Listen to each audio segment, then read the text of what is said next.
안녕하세요. 자유튜브더 자윤입니다. 오늘은 반도체에 관한 이야기 한번 해보겠습니다. 최근에 미국에서 반도체와 관련되는 여러 가지 이야기가 나오면서 반도체 관련주들이 약세를 보였습니다. 이런 영향으로 우리나라의 반도체 관련 기업, 대표적으로 삼성전자와 SK하이닉스도 약세를 보였는데요. 7월 중순 이후로 이어지고 있는 반등장 속에서 반도체 주식들은 영 힘을 못 쓰고 있는 모습입니다. 그래서 조금 안타깝기도 한데요. 그렇다면 과연 반도체 업종에 어떤 이슈가 있고 앞으로 우리가 어떻게 대처하면 될지 여기에 대해서 한번 생각해 보는 시간 가져보도록 하겠습니다. 반등장에서 제대로 반등하지 못하고 최근에 무너지는 모습을 보여주고 있습니다. 반도체 중요성 나날이 커지면서 미국과 중국 힘겨루기 속에서 반도체 관련되는 이야기들이 많이 나오고 있고, 미국에서는 반도체 산업을 육성하기 위한 법안도 통과되고 있는데, 그렇지만 이런 기조 속에서도 반도체 주식들은 약세를 면치 못하고 있습니다. 우리나라 삼성전자 주봉 차트를 보면은 2021년 1월에 고점을 찍은 이후에 지금까지 계속 떨어졌습니다. 그래서 지금도 반등이 나오나 싶더니 조금 떨어진 모습이고요. SK하이닉스 같은 경우도 고점 찍고 떨어지다가 반등이 났지만 또 고점 찍고 떨어지면서 사실상 2020년 팬데믹 이전까지 주가가 내려온 모습이고, 팬데믹 수준에 머물러 있다 이렇게 볼 수가 있겠습니다. 참으로 안타까운 일이 아닐 수가 없는데요. 우리나라만 이런 건 아닙니다. 대표적으로 미국의 메모리 반도체 기업인 마이크론 테크놀로지 같은 경우도 올랐다가 조정, 그리고 다시 올랐다가 또 조정받으면서 SK하이닉스와 비슷한 모습을 보이고 있지만, 지금 주가 수준은 2020년 팬데믹 수준에 머무르고 있고, 엔비디아 같은 경우는 미래에 굉장히 촉망받는 기업이고, 그리고 시스템 반도체 AI와 관련해서 굉장히 강점을 보이고 있는 기업이죠. GPU와 관련해서 말이죠. 그래서 주가가 팬데믹 때도 굉장히 많이 올랐습니다. 팬데믹 이전에 70달러 선에 머무르던 주가가 작년 말까지 계속해서 오르면서 약 5배 정도 올랐고요. 5배 정도 오른 주가 3분의 1 토막이 났다가 다시 지금 반등해서 한 반 토막 정도 수준에 머물러 있는데, 최근에 엔비디아는 그나마 좀 반등을 좀 했지만 또 약세를 좀 보이고 있는데, 지금 이게 주봉 차트라서 최근에 어느 정도 약세를 보이고 있는지 티가 안 나는데요. 그러면 조금 더 확대를 해서 일봉 차트로 한번 보면요. 그래서 삼성전자 먼저 살펴보면은 반등이 나왔다가 다시 지금 이렇게 하락하는 모습, 한 달 정도 횡보하다가 하락하면서 굉장히 큰 실망감을 안겨주고 있기도 하고요. 그래서 다시 6만 원이 무너지면서 5만 전자로 갔다, 이런 실망스러운 이야기가 나오고 있기도 합니다. 그리고 SK하이닉스도 마찬가지로 강하게 반등하는 듯 하다가 또 강하게 한 달 동안, 삼성전자는 횡보하다가 조금 하락했지만 SK하이닉스 같은 경우는 높이 치솟았다가 이렇게 하락하는 모습 보이면서 굉장히 큰 실망감을 안겨주고 있습니다. 물론 이렇게 이제 우리나라 기업만 이런 건 아니고요. 미국 같은 경우 보면은 지금 마이크론 테크놀로지, 미국 시장은 굉장히 많이 올랐잖아요. 특히 성장 기술주들은 6월 고점을 회복한 것들도 많은데, 지금 6월 고점 회복은 요원한 상황이고 3분의 1도 회복하지 못한 상황에서 다시 이렇게 흘러내리는 모습 보여주고 있고, 그나마 엔비디아 같은 경우는 또 성장주로 분류가 되고 촉망받는 기업으로 이야기가 되고 있기 때문에 그래도 6월 고점까지는 회복했다가 최근에 다시 이렇게 좀 큰 폭으로 하락한 모습 보여주고 있습니다. 그래서 일단은 한국이든 미국이든 지금 반도체 기업들 굉장히 안 좋은 상황에 처해 있다. 그리고 최근 한 달 이상 이어지고 있는 반등장에서도 약세를 보이고 있다. 그래서 투자자들에게 굉장한 실망감을 안겨주고 있는데요. 그런데 최근에 또 마이크론과 엔비디아가 약세를 보였습니다. 큰 폭으로 하락했고, 우리나라 삼성전자와 SK하이닉스도 큰 폭으로 하락했는데, 거기에는 다 이유가 있겠죠. 무슨 이유냐? 바로 향후에 이제 업황에 대한 부정적 전망이 계속 나오면서 이렇게 주가가 하락세를 보이고 있다는 겁니다. 경기 침체 우려가 나오니까 업황에 대한 부정적 전망이 나오고 있는 거죠. 마이크론이 향후 실적에 대한 컨센을 낮추면서 이런 이야기를 했습니다. 광범위한 고객사들의 수요 감소가 나타나고 있다. 지난 실적 발표 때는 소비자 부문에서의 수요 감소가 확인됐다. 그렇지만 이제는 데이터 센터, 산업 및 자동차 등 산업 전방위적으로 수요 감소 추세가 나타나고 있다고 하면서, 예전에는 이제 소비자 부문, 소매 부분에서만 수요 감소가 있었다면 지금은 산업 전방위적으로 경기 침체 우려가 나오면서 기업들이 투자를 줄이고 반도체 수요가 감소하고 있다, 이런 이야기가 나왔습니다. 그러면서 이제 이런 이야기가 나오고 주가가 급락을 했죠. 그러나 이제 CPI가 긍정적으로 나오면서 시장 전체적으로 반등할 때 같이 반등하긴 했지만 어쨌든 약세 기조에서 뚜렷하게 벗어나지는 못하고 있다는 거고요. 그리고 여기에 대해서 BMO 캐피탈 마켓이 이런 이야기를 했습니다. 더 약해진 PC와 스마트폰 시장의 판매. 다시 말해서 계속해서 이제 PC와 스마트폰 판매가 더 부진한 상황이 이어지고 있다. 그런데 여기에다가 클라우드 시장하고 자동차 시장에서도 수요가 감소하고 있다는 건 굉장히 우려스러운 일이다. 이렇게 이야기를 하고 있는 겁니다. 특히 클라우드 부문은 지난 5년 동안 꾸준히 성장을 해온 산업 중에 하나입니다. 앞으로도 계속해서 클라우드 시장이 커질 거라는 전망도 있고요. 그럼에도 불구하고 클라우드 시장에서의 수요 감소, 지금껏 우리가 들어보지 못한 소식이다라고 하면서 굉장한 우려를 표했습니다. 사실 지금까지 반도체 기업들, 메모리 반도체 기업들이 버틸 수 있었던 것은 서버 수요가 꾸준히 나왔기 때문에 실적에 대한 우려가 어느 정도 상쇄가 됐었는데, 이제 서버 수요마저 이렇게 위기감이 감돌고 있다, 이런 이야기가 나오면서 굉장한 우려가 나오고 있고요. 자, 그리고 사토리 캐피탈에서는 이런 이야기를 했습니다. 자, 메모리 반도체는 대부분의 IT 하드웨어에 들어간다. 자, 마이크로닉 가이던스를 낮춘 것은 PC 스마트폰 수요가 얼마나 빨리 하락하고 있는지를 보여주는 신호다. 다시 말해서 IT 하드웨어의 판매 부진이 지금 메모리 반도체 기업들에게 큰 타격을 주고 있고, 앞으로 더 큰 타격을 줄 가능성이 높다, 이런 이야기를 하면서 전망치를 낮춰야 된다, 목표 주가를 낮춰야 된다, 매수를 권고하지 않는다라고 이제 언급을 한 거죠. 자, 그러면서 마이크론의 이야기가 있기 전에 엔비디아도 한마디를 했습니다. 어떤 이야기를 했느냐?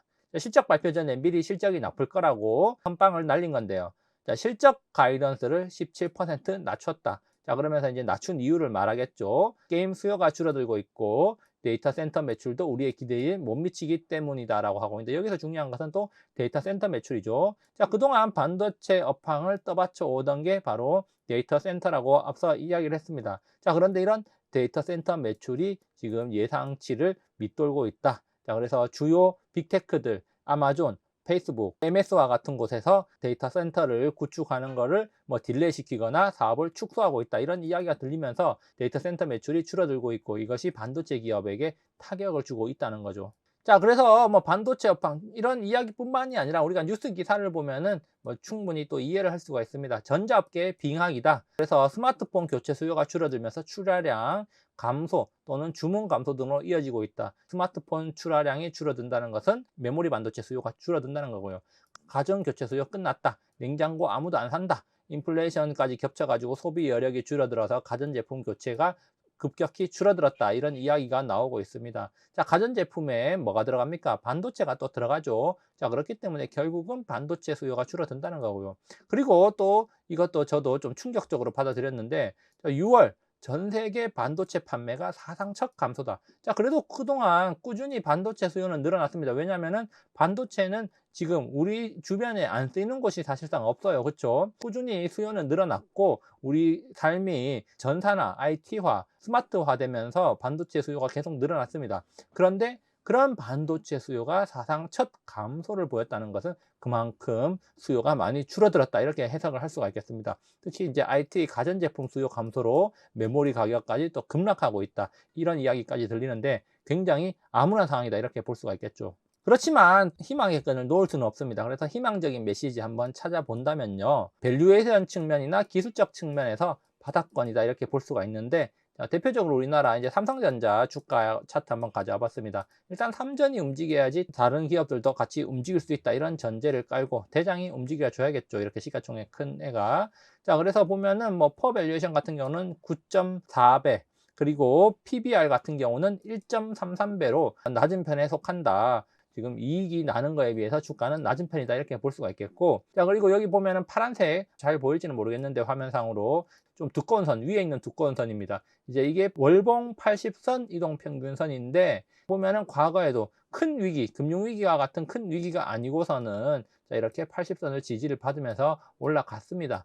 자, 그렇기 때문에 이렇게 80선을 지지를 받으면서 올라갔는데, 지금 80선을 터치하고 살짝 반등이 나왔다, 이렇게 볼 수가 있겠고요. 자, 그리고 또 밑에 보면은 이제 RSI 상대 강도 지수인데, 자, 상대 강도 지수가 지금 과매도 영역에 접어들었다. 자, 과거에 과매도 영역에 접어들었을 때가 금융위기 때, 그리고 2015년도 경제 침체 시기, 자, 그리고 또 2018년도에 무역 전쟁의 절정에 이르렀을 때, 그리고 또 보면은 지금 이렇게 해서 과매도 영역에 진입을 해 있습니다. 자, RSI 월봉 기준으로 과매도 영역에 진입해 있다는 것은 굉장히 주가 수준이 낮은 거다, 이렇게 우리가 또 생각을 해볼 수가 있겠죠. 그만큼 지금 현재 주가 수준은 낮다, 이렇게 볼 수가 있겠고요. 자, 그리고 또 다른 긍정적인 소식을 조금 찾기는 사실은 힘듭니다. 그렇기 때문에 이쯤에서 증시의 격언을 한번 생각해 본다면은, 공포에 사서 환희에 팔아라.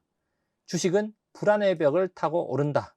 그리고 주식시장은 미래의 기대를 반영한다라고 제가 한번 가져와 봤습니다. 공포에 사서 환희에 팔고 주식시장은 불안의 벽을 타고 오른다. 지금 반도체 기업들, 반도체 업황을 보면 굉장히 안 좋고 불안하고, 어떻게 보면 또 공포스럽고 더 떨어질 것 같고, 그런 소식들만 들려온다는 겁니다. 그런데 아이러니하게도 시장은 그런 소식들이 만연해 있을 때 오히려 오르기 시작했다, 뭐 이런 것들을 생각해 본다면은 반도체 업황 바닥을 찍은 게 아닐까, 이렇게 또 생각을 해볼 수가 있겠는데, 특히 주식시장은 미래의 기대를 반영한다는 점에서 볼 때 지금 주가가 굉장히 많이 내렸어요. 과도하게 내렸다고 생각할 정도로 많이 내렸습니다. 그런데 이런 것들이 미래의 기대를 반영한 것이라면은 이미 바닥권에 다다른 게 아닐까라고 또 역발상적으로 한번 생각해 볼 수가 있겠습니다. 그렇기 때문에 제가 이렇게 증시의 격언을 한번 가져와 봤는데요. 그래서 오늘의 이야기 한번 정리를 해보자면은, 암울한 이야기만 존재를 하죠. 자, 팩트만 놓고 본다면은 사야 할 이유보다 팔아야 할 이유가 더 많아 보입니다. 자, 그리고 앞으로 실적이 좋아질 만한 이유보다는 나빠질 만한 이유가 더 많죠. 서버 수요 감소, 그리고 가전제품, 그 다음 스마트폰 판매량 감소, 뭐 이런 것들 지금 전부 다 안 좋은 이유들입니다. 그렇지만 이제 긍정적인 요소를 생각해 본다면은 기술적으로나 밸류에이션 측면에서나 바닥권이다. 자, 그리고 시장의 격언을 한번 생각해 본다면은 지금은 굉장히 부정적인 이야기들이 나오고 있기 때문에 역발상적으로 지금쯤 서서히 투자를 해야 되는 거 아닌가, 이렇게 또 생각해 볼 수가 있다는 겁니다. 물론 이제 어떤 선택을 하든지 그거는 본인의 판단이겠죠. 자, 그래서 제가 여기 이제 이런 메시지를 하나 남겨 드리겠습니다. 시장의 격언을 따를 것인가, 아니면은 매크로 환경과 데이터를 보고 행동할 것인가. 자, 여기에서 어떻게 행동할 것인가는 본인의 판단이다, 이렇게 볼 수가 있겠습니다. 그냥 끝내기 아까워서 제가 번외 페이지 하나 더 만들었습니다. 큰 손들은 왜 산 걸까? 살만한 이유가 있으니까 샀겠죠. 자, 그래서 보면은 최근에 한 달 동안 큰 손들, 자, 외국인과 기관 큰 손들이 지분을 늘린 주요 종목을 보니까 모건 스탠리가 타이거 일렉이라는 반도체 부품 기업, 자, 그리고 와사치 어드바이저가 또 TCK라는 반도체 부품 기업, 그리고 미래에셋 자산운용이 PSK라는 반도체 기업 지분을 늘렸다, 이렇게 볼 수가 있습니다. 특히 지금 지분율을 기존에 있던 건 늘린 것보다는 이렇게 신규 취득한 거, 왜 이렇게 5%씩이나 신규 취득을 하면서 공시를 했을까, 이런 것들 한번 생각을 해 본다면은 그래도 지금 반도체가 완전히 나쁜 건 아니구나. 물론 모든 기업에 해당되는 건 아니겠지만 개별 기업적인 특성도 있겠지만, 어쨌든 우리가 이런 것들도 한번 생각해 볼 필요가 있겠다 싶어서 번외 페이지 한번 만들어 봤습니다. 자, 여기까지 영상 감상해 주셔서 감사하고 항상 즐거운 하루 보내시기 바랍니다. 감사합니다.